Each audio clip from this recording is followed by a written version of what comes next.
get started. Good evening, good morning, good afternoon, wherever it is that you're listening to us from or watching us. My name is Mercy Masila Chola, and I'm the host of our Leadership Garage podcast series. Today is another beautiful day, and we are here to help add value to you.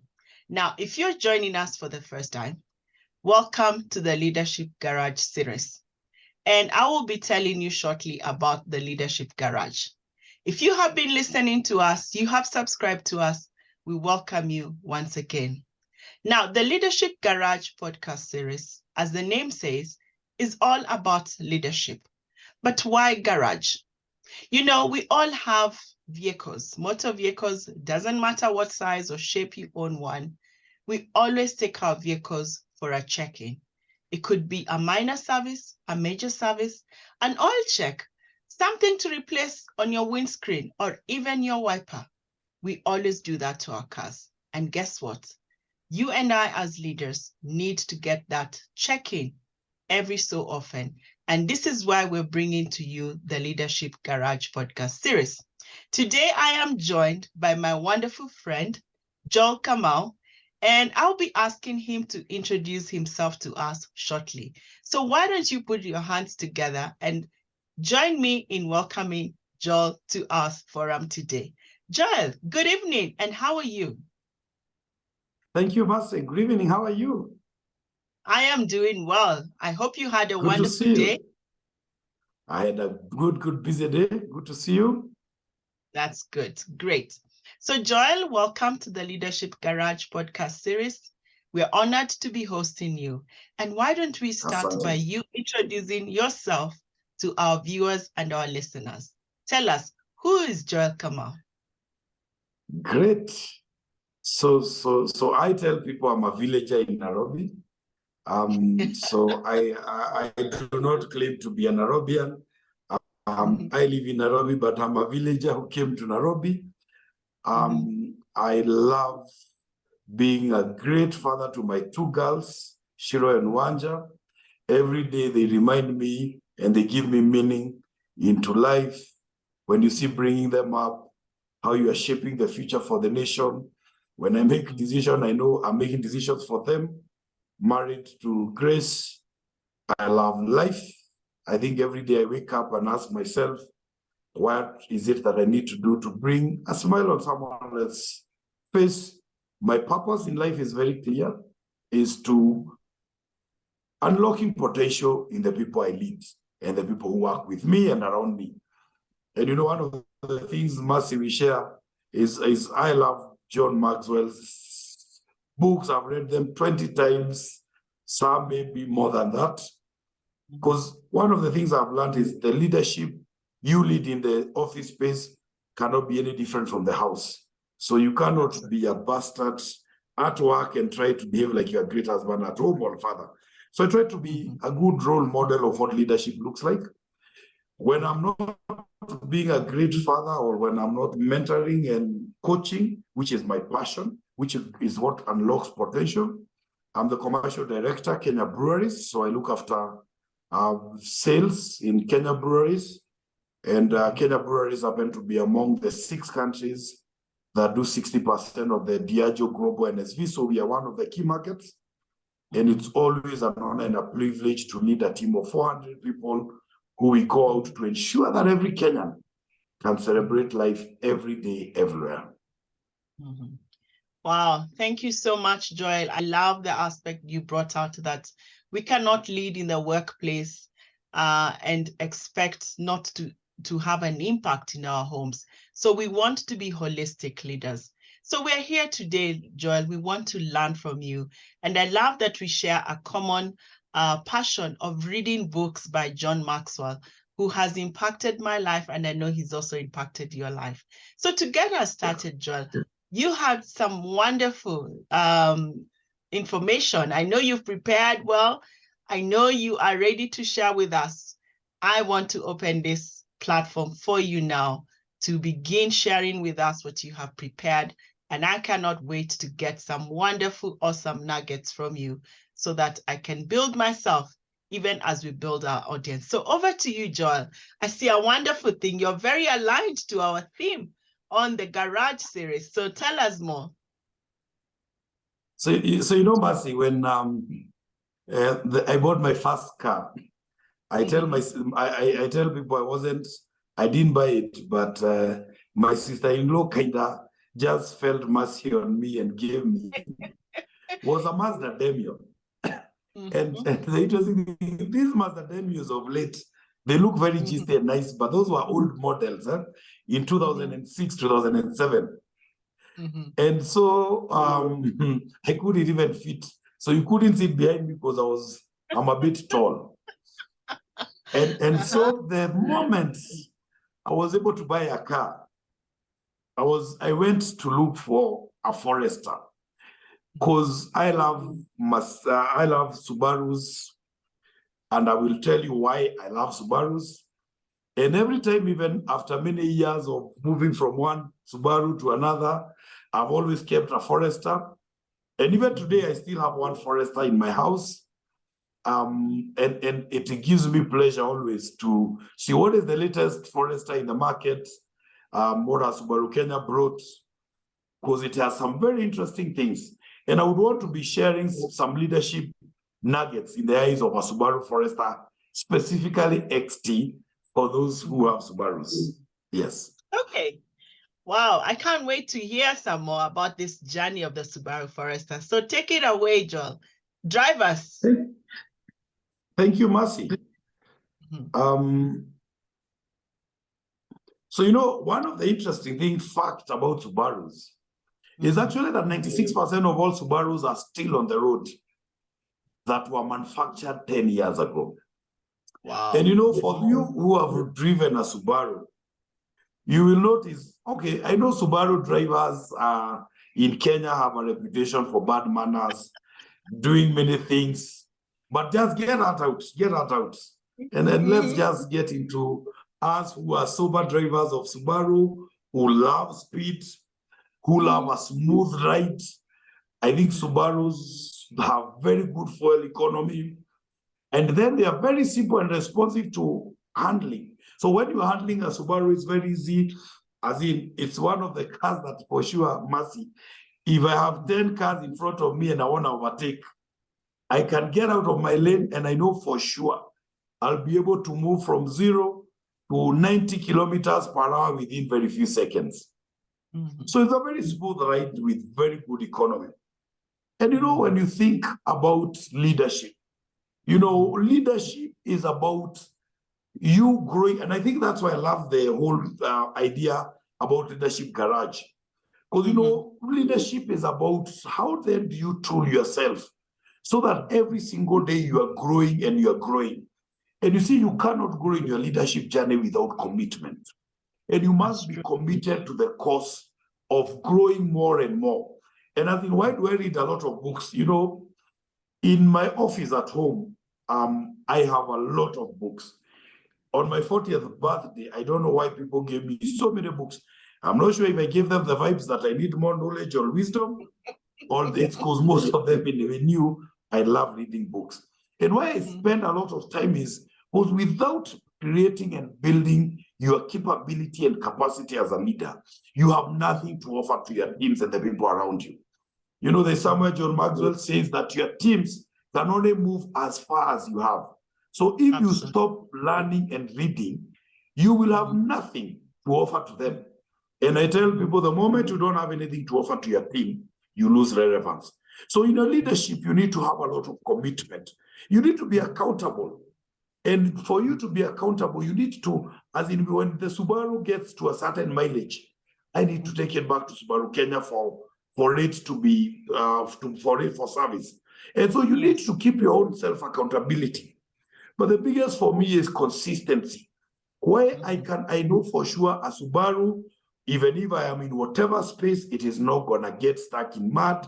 It's because I know it's consistent. And for you, you cannot be a leader who today, every day your team and your people surrounding you are asking, hey, have you seen Mercy? What mood is Mercy in today? You know, that cannot be this kind of leaders we need to be. So you need to be a leader who people know that regardless of the ways that are coming, and to be honest, like this year, the economy has a lot of tremors and a lot of shakeup for most companies. But then how do you lead consistently with empathy, with a lot of thought process? How do we improve our learning and listening so that then the teams who work under us can feel that even in turbulent times, you are not changing and becoming a kigeugeu. So how do you remain very consistent in your leadership as a Subaru, who's smooth in its right, always is? Wow.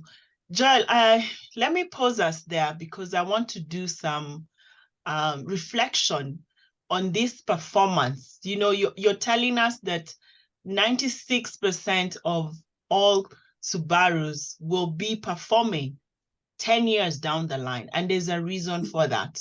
And Yes. I like the analogy you have brought in for us that as leaders, a performance has to be consistent, that you cannot be one thing today and another thing tomorrow. Our teams want us to be consistent. They want to know they can rely on us.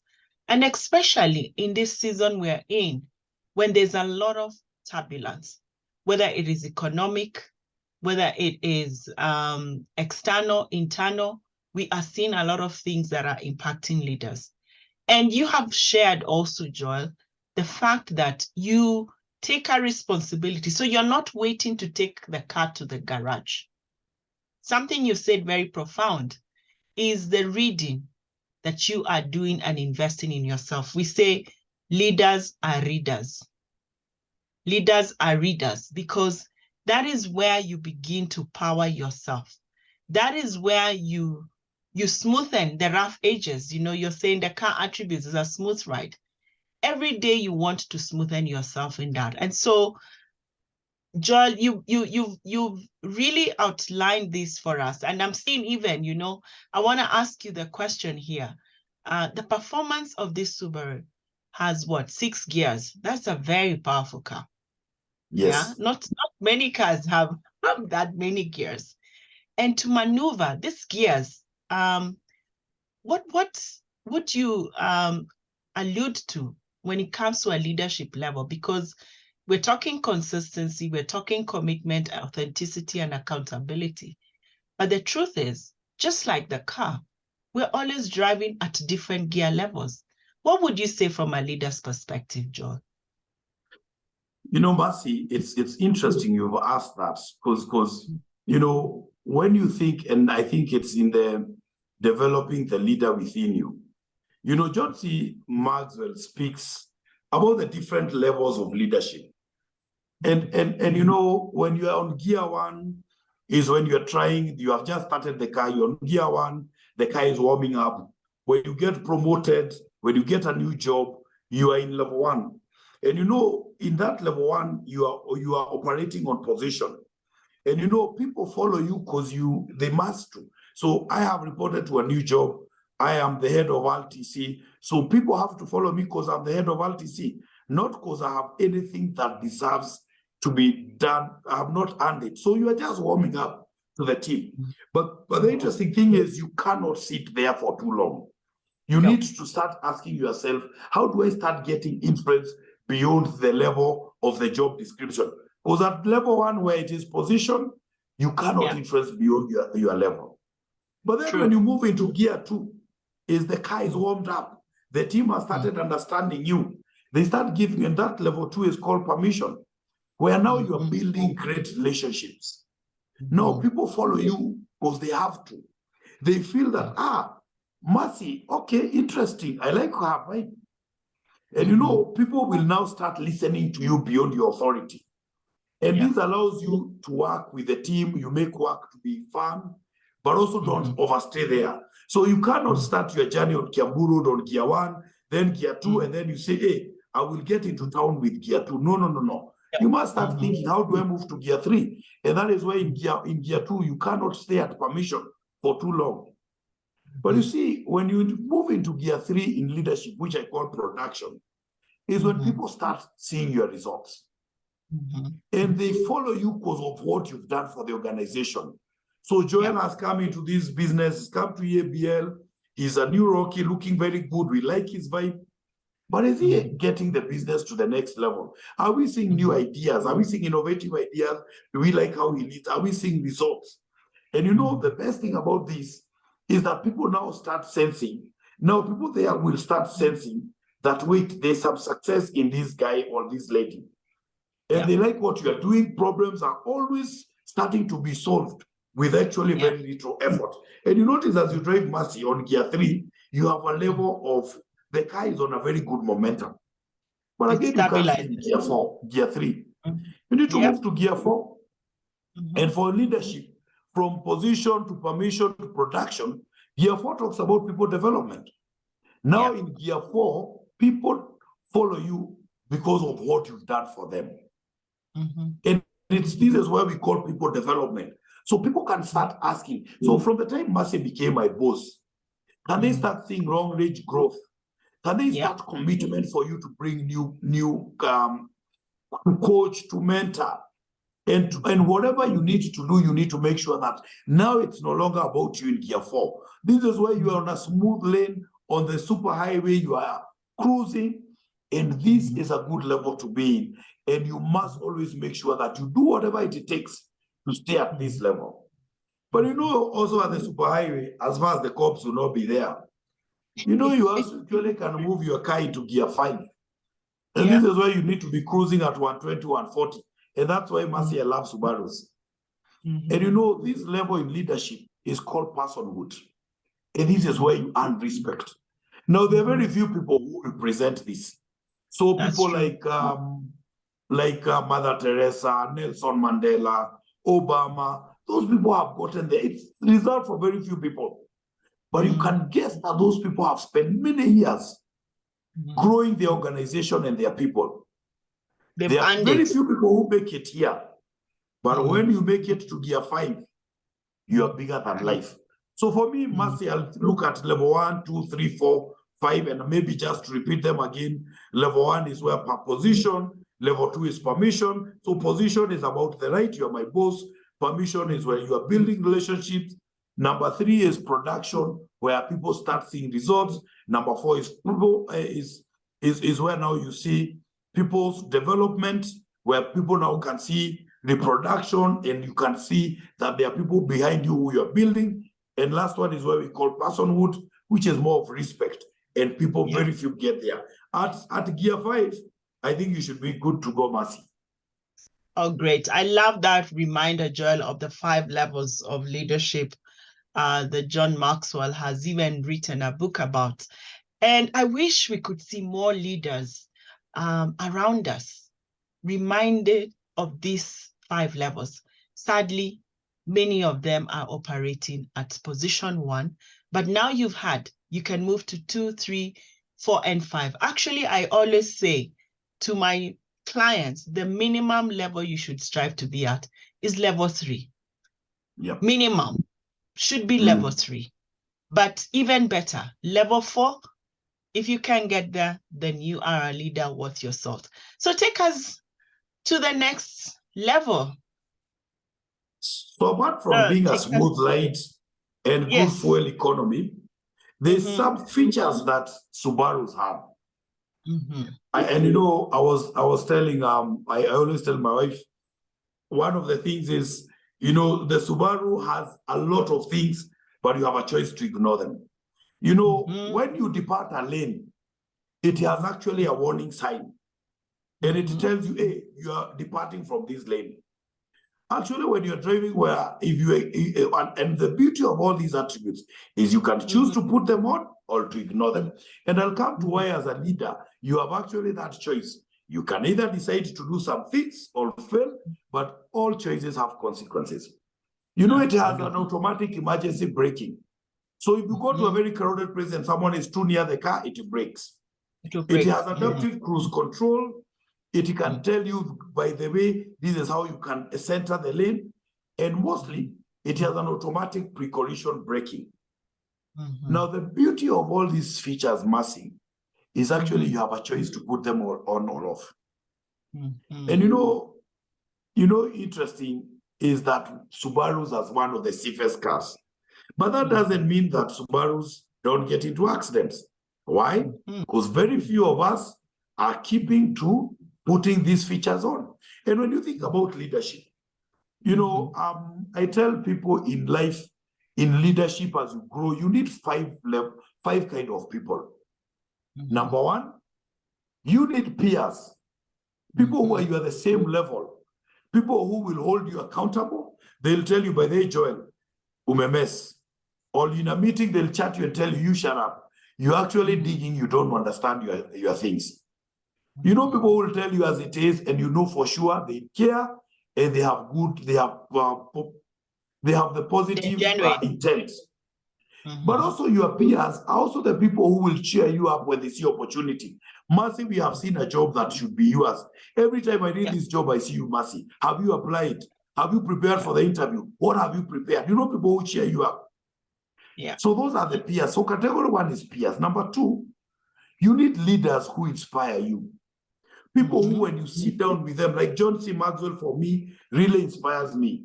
I am so looking forward to the day I'll meet Obama, because he's a leader who really inspires me. So who are those big leaders? And some of them are big leaders you've never met. You meet maybe on you meet on podcasts, some you meet on TV, some you meet them on in their books, but they really inspire you and remind you of greatness that is made of you. And one of the leaders who really inspired me has been my coach and my mentor for the last 15 to 16 years is Ben Lagat, who is the MD for in Nigeria, and Friesland Campina, and one of the daily companies, the biggest daily company there. But Ben, one of the things that Ben did and always does is inspire to me that, Joel, you're made of more. Even when I did stupid things, he will put me back to the lane and tell me, you young man, you're made of more. So go for it. The third category of people you need in your life are sponsors. And most likely your line manager. And if you have your line manager and the team that is above you, there are like 5 of them or 10, you need to have liaison with a lot of them. Because you see, the day Mercy, we want to promote you. We will bring your name in a group of 10 of us. And we'll say, Mercy Achola, what do you think of Mercy? You know, if someone says Mercy is a great talent, then someone says Mercy, a great pair of hands, great attitude, the future of the business. You know, no one else can raise their voice and say how bad you're bad or anything. That's how Mercy will get promoted. But if your papers are brought into that desk or that table, and people, they say, leave Mercy alone, she can't get anything done. Or someone says, Mercy, don't touch her. You know, Mercy, that will be the end. So you need to liaise with your sponsors. And your sponsor is either your line manager and the same level of people on that line, so that also the other people can start understanding what you do, your wins, the things you are able to do, and so they understand also your journey. So that if the opportunities and it is being raised on the table and you don't sit on that table, you have enough representative on that table. So that is the third category of people you need. And the last category is your downtime people. Your downtime people are when shit happens and you want to cry, oh, my boss is a bastard. Those are the people you go tell such things. And they cry, they buy you 1 or 2 beers and tell you, by the way, you are the one misbehaving, but first have a beer. And they will listen to you, they will encourage you. Yeah. And they'll panel beat you. Exactly. But women are way better on downtime friendships than us men. And that is why you guys will live longer and you're able to weather storms faster and easily than us. And you see, I'll say that, Joel. I'll pause you there. You say women are better on the downtime friendships, but I also tell you what, men are better when it comes to the sponsor relationship. Exactly. Men can work more on that. So we need to learn from each other. We need to learn from each other. Yeah. You are spot on. Carry on. And you know, you see now, when you think about those 5 people you need in your life, you need the peers who cheer you up, you need leaders who inspire you, you need your sponsor, and you need downtime people. So those are the people who will keep you centered. Because they are the people who will tell you, Joel, by the way I heard you speak, that is not how you speak to people. They're the people who will give you feedback and say, from the time you got promoted, the way you are behaving, it is you are misbehaving. And so those are the people who will keep you in discipline. but also you have a choice. You can either ignore the warnings and continue doing whatever you need, but also if you're a good leader, you can listen to them and they will help you keep to the lane. They will help you avoid collision. And they will also help you avoid useless mistakes because they'll be calling out and telling you, walk here. And that is the safety, psychological safety you also need to create in your team. That your team needs to be in a position where they can come and tell you, hey, boss, the way yesterday you spoke to us, I think you are not listening to us. Or they can trust you to say, by the way, boss, I have messed. How do you help me? And those people also keep you accountable. And that's why I said your peers should be keeping you accountable.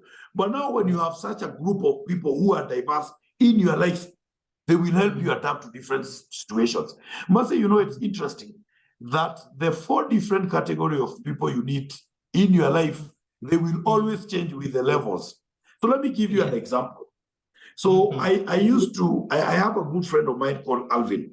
So Alvin used to be the head of Nairobi. We were peers then. We will come to my house, we laugh, because we were peers then. Then he was promoted to be the MD for Uganda. And when he was promoted to be the MD for Uganda, I stopped being his peer, because his peer now became the other MDs who is now having the same issues. And now I became his downtime people. When he wants to talk about issues, other different issues than work, or even some fewer, he'd come in and we'll have a drink together. Same thing when I got promoted to a commercial director, the people I was peers with, I moved from being their peer to having different, and that will always move across. And so you need to ask yourself, as you move in your different levels, are you also updating the people who surround you so that they continue being relevant in a different way? Listen, I did not say lose friends. I said they become relevant in a different way. Absolutely. Yes. Wow, I love those amazing nuggets, Joel, because what I'm hearing you tell us is that the same way the Subaru car is a safe car, that we too as leaders can be in safe hands if we choose the right people to serve us in the right way, in the 4 people that you have articulated for us. And then you've summed it up by reminding us that there'll also be seasons when these people can change. We're not saying that unless they've really gone south, I believe that's what you mean, Joel, but there will be times that they will change their interfaces. They will change in who and what role they can play in our lives. So there's no what we say, that the stone is not cast in one place. You want to recognize change and growth, even as you navigate in your leadership journey and the people that are surrounding you. Awesome. Good. Take us to the next one. The journey is still going on. There, and for me, the biggest there, Mercy, is that if you don't listen, you choose to put off all the safety attributes of your car, all your leadership, then you shouldn't be surprised when you tag into a collision or into a scandal, into an integrity issue, because you refuse to listen to warnings of other people. Yeah, that is true. The choice lies with us. Great. Exactly. So lastly, I tell people I'm low by color, and and the things I like in life. And one of the beautiful things, and if you look at that Subaru, is that it has a very beautiful interior. Absolutely. So when you sit on those leather seats of Subaru, the sleek interior, rugged look, one of the things I love about Subaru, it is not 4-wheel. For us who drive Subarus, we say it's all-wheeler. So in case like when you get into a place and it is muddy and one of the side of your car is tipped, then the other 3 wheels, the 4th wheel stops going around, all the power goes to the 3, then it gets you out. And there's something fun when every other car is stuck. I've seen Prado stuck, I've seen big cars stuck, Range Rover stuck, and then you just slide nicely with your Subaru and get out of all that. Those off-road capability and on-road capability as beautiful. And you know, and you know, Mercy, that's what leadership is all about. Yes. You know, you need to start understanding what are your strengths, what are your weaknesses, what are the areas you know you can rely on, that I know when I'm stuck in mud, I'm all-wheeler can help me do this. I need to put this to, if I want to overtake with speed, I can put a different gear and I move at more swifter speed. I know all those things. You know, when you think about how do you design the different seasons you are in life, how do you use your experience? Because the beauty of experience is that 18 years ago when I started as a management trainee in Unilever, and 18 years later when I'm now a commercial director, as in I have grown up, I pity the people I led in my first 3 or 4 years of leadership. Because all I was worry, just... John. Don't worry, John Maxwell says, you're never good the first time. So. Oh, yes. And truly you are not. But you see, how then do I understand that also some of the experiences, Mercy, that I use them for the good of the future? How do I ensure that then I'm not losing any of them? But also, right now, I tell people I'm over 40. I know the things I'm not going to change. So the thing is, even as I recruit people who are not like me, who will also help me take care of the things that I really know I suck on. And they will help you cover your weaknesses and so that you play in your strength as you also continue doing that. You know, when you think about how do you prioritize the things that needs to be done, and how do you ensure that your team has clear vision and they are clear on the things that needs to be done? And lastly, how are you making sure that then you are adaptable to the different changes, to the different environments? When you drive a Subaru on the expressway, when I'm driving it in a rough road, when I'm driving it in mud, how do you adapt to all those different things and make sure that your leadership is consistent and there's something different in all those things? You know, two things, Mercy, as I conclude on this, is that, you know, as a leader, you have a big opportunity to think about how do I lead? Either do I lead from the back or do I lead from the front? And there are different situations that need you to do that. And you know, if you don't understand the times of when do I need to do either, you will be actually... So like in a crisis, Mercy, where do you think you should lead? You should be leading from the front. Exactly. So when there is a crisis and the team needs to be shown directions, those are the days that you need to actually lead from the front. And those are the things that the team needs to hear: clarity of directions. They need to hear this is the way we are going. They need to hear all those things. But when you have a great team, like I do, mature leaders who have earned their part, they know their things, and you agree on the vision and you agree on where the team is going and the business, you don't have to be every day in their business. You actually step back and lead from behind. And you know, so you must lead from the front in a crisis, when there is an ethical issue, when you need to take responsibility, when you're managing risk, or when you are setting a good example. Those are the times you are needed to adopt and lead from the front. But you know, when you have a great team and the team is able to manage the complexity, they need to do collaboration, you need to grow others, and it is not even your area of expertise. Even if you're the leader, you just need to step back and lead from behind. And that is the whole thing about adaptability. And this you can only learn from a car like a Subaru. Oh, awesome. You know, I love those attributes of the leader from the front and from behind. And I like to add on to that you can also be in the middle. When you're trained, when you're empowering them, showing them, mentoring them, and coaching them. And as you say, a leader needs to be self-aware and know when to shift their gears and the timing of where they need to be. And I call that the leadership dance. Because when people are in a a dance normally, think of like a salsa or waltzing. You move smoothly. You know, sometimes when you look at the two dancers, when they're doing the moves together, they don't step on each other's foot. You know, one moves in front, one moves behind, and there's smooth gliding. And that is what I had you describe with a Subaru Forester, because I'm thinking maybe that's a car I need to get. I'd never driven one. And from your description, it sounds like that is a car to emulate when it comes to whether it's the mud, the off-road, that it glides smoothly. And every leader should aspire to have those qualities of knowing. When are you leading from the front? When are you going to be in the middle? When are you going to be at the back, cheering your team?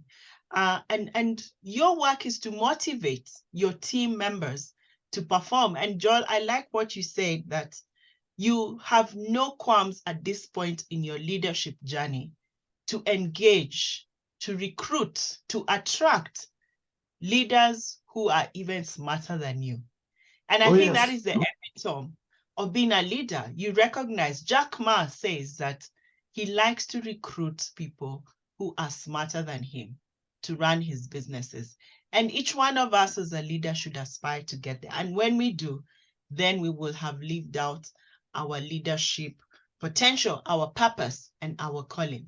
So Joel, as we come to a close of today's Leadership Garage podcast, what would be your parting shot to our audience today? So Mercy, I would want to say, leadership is a journey.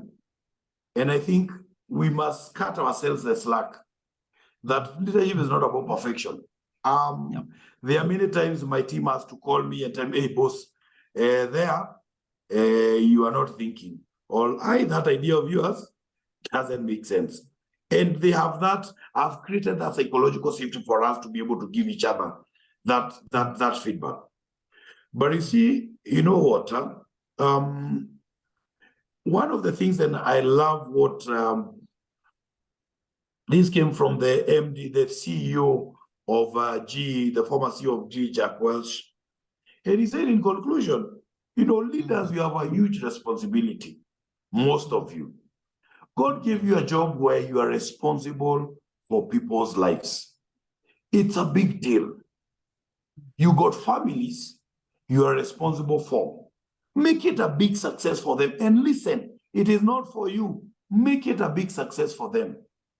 You've got one of the luxuries of life to impact people's lives. Grab it, squeeze it, and take advantage of it. Wow. There you got it, our audience. Tonight, we have been talking to Joel Kamau, the commercial director at Kenya Breweries Limited, and he has told you, grab it, squeeze it, and grab it, squeeze it, and take advantage of it. And take advantage of it.